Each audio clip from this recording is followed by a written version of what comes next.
Alors bonjour à toutes et à tous et bienvenue dans mon projet en 180 secondes. Je vais donc vous présenter notre prototype de poulailler automatique accompagné de mes deux camarades.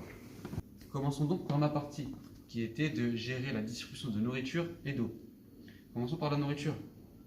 On a donc un réservoir d'1 litre équipé d'une hélice reliée à un moteur permettant de donner une dose de grain très définie.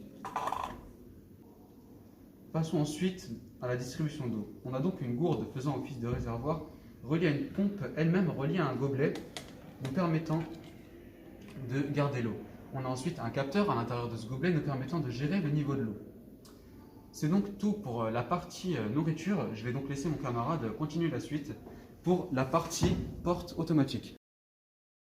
Pour la seconde partie, c'est la mienne, celle de la porte automatique.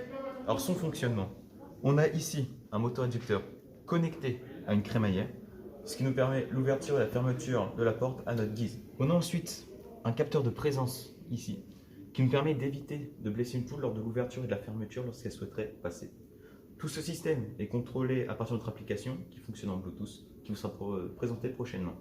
Je vais vous laisser la main pour la partie alimentation à mon camarade Thomas Fauché.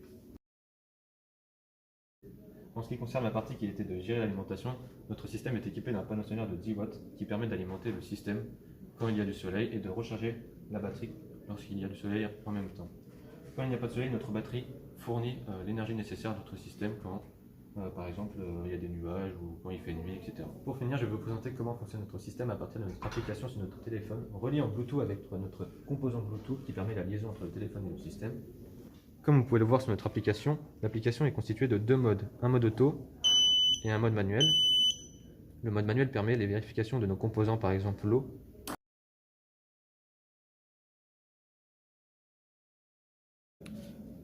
la fermeture de la porte et l'ouverture de la porte,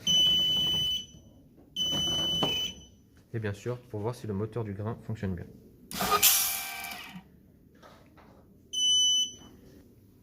Passons donc maintenant à un timelapse du mode automatique.